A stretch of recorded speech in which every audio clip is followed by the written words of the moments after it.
काय केलंय, कोण पट्ट घातलंय, कोण उताना ठेवलंय, कुणाला ओढून रक्त पडतंय, काय काय केले त्यानं, काय काय नाही. जो आपल्या सगळ्यात सगळ्यात सगळ्यात किचकट 2004 ला कोटरमनला शक्ती होती बघा. कोणाच्या कोटरवरची कोणी असलं तर त्यांच्या आठवणीत असलं. 2004 ला होती कोटरमन काय आद्या संध्याकाळी घेतला.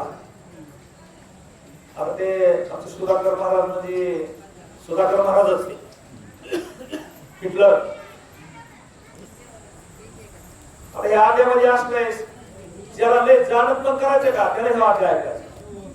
बोलू नका बोलू नका बोलू द्या बरोबर. तुम्हाला तरी कुठं बोलायचं आहे नाही होय. एवढी कीर्तनाची जागा, रामायणाची जागा, बरोबर जागा, एवढ्या जाग्यात गाठी पेटी होते पुरा गाव होतं का जे ते आपल्या आपल्या कामाने येळच. इथं आले आपला हळूहळू हळूहळू गालात निघाला ते सगळं. मग असला अध्याय हा असला जारण मारणचा येत नाही हो. बरोबर का दादा? जारण मारण उच्चाटन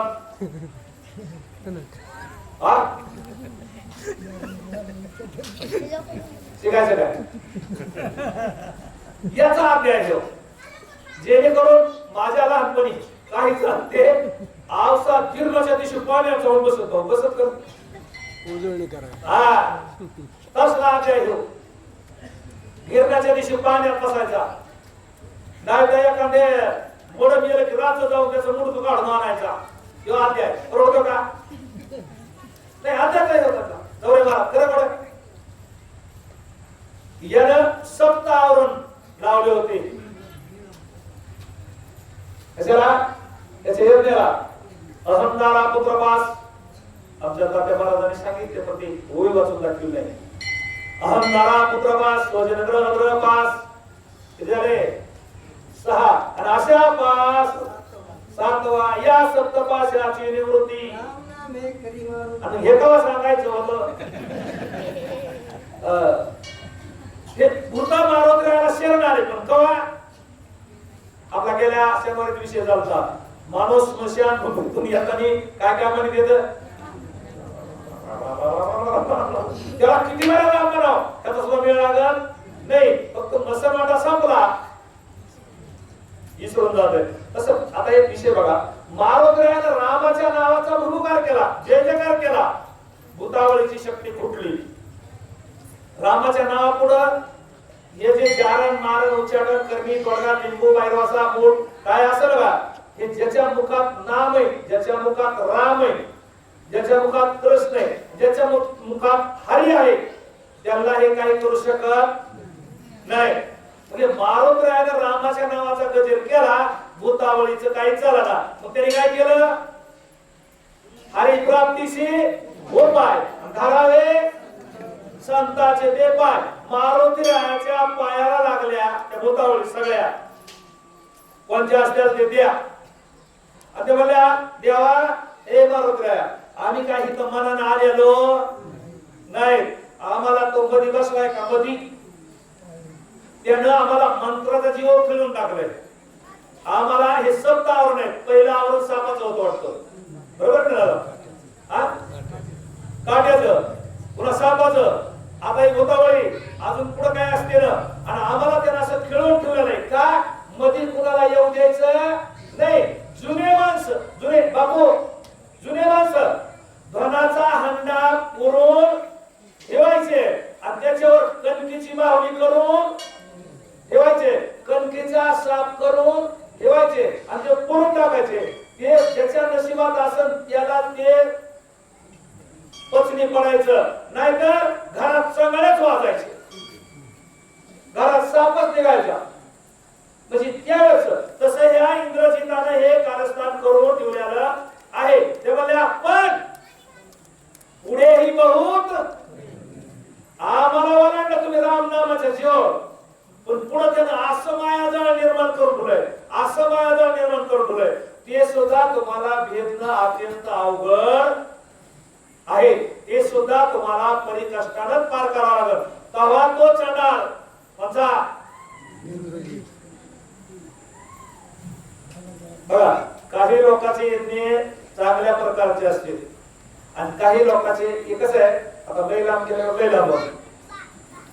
4 युगामध्ये 4 गोष्टीला प्राधान्य दिलं. तृतीय ध्याय तो विष्णू, त्रेता यजते मेघे, द्वापार परिचयानाम कलहो तधारी कीर्तनात.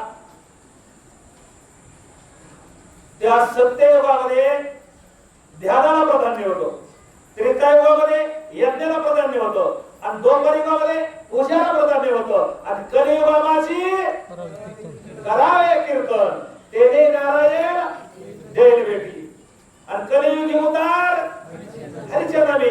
द्वापारमध्ये पूजा आणि त्रेतायुगामध्ये यज्ञ होते आणि रामाचा अवतार काय होता?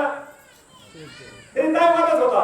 रामाचा जन्म करायला बघा, ज्या त्या काळात जे ते नाणं चलत होतं, माग हजाराच्या 500च्या नोटा चलत होत्या, मोदी साहेब आले, विषय संपला. तसं त्रेतायुगात यज्ञाला देव प्रसन्न होत होते, भूतावळ प्रसन्न होत होती. राजा दशरथानं पुत्र कामेशी नावाचा यज्ञ केला.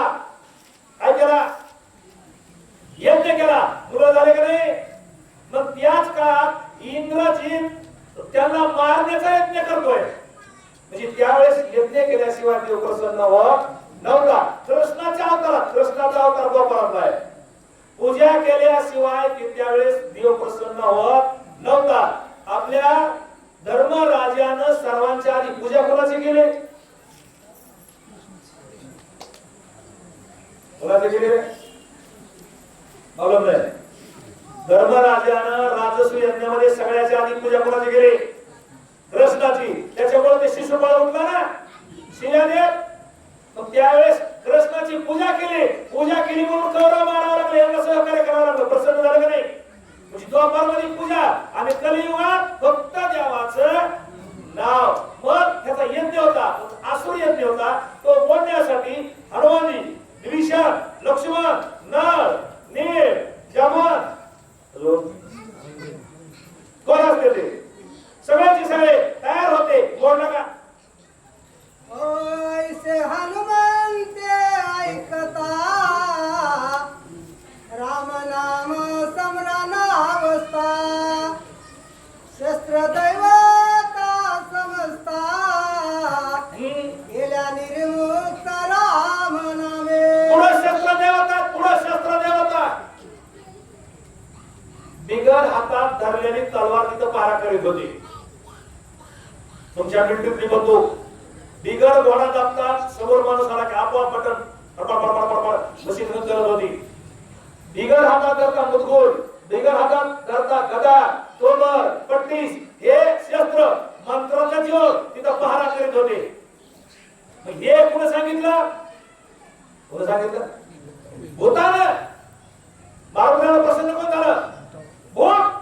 आणि भूतानं सांगितलं. भूत आपल्या संताला एक प्रसन्न झालेला बघा, तुळशीदासाला. तुळशीदासाला भूत प्रसन्न झालं आणि भूतानं सांगितलं तू रामाचं दर्शन कर, रामाची भेट होईल, रामाचा जप कर.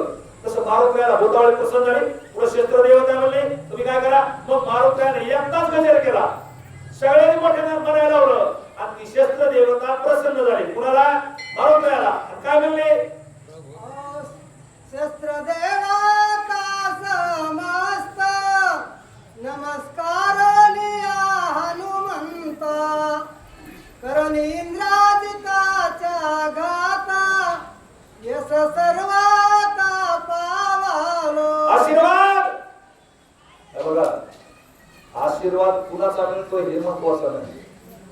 बारक्यानं जरी त्याची वाणी पवित्र असली, बारक्यानं जरी आशीर्वाद दिला तरी मोठ्याला लाभ होतो. आणि एखाद्याची वयस्कर माणूस आहे, त्याची वाणी पवित्र आहे आणि त्यानं जरी आशीर्वाद दिला तरी बारक्याला सुद्धा लाभ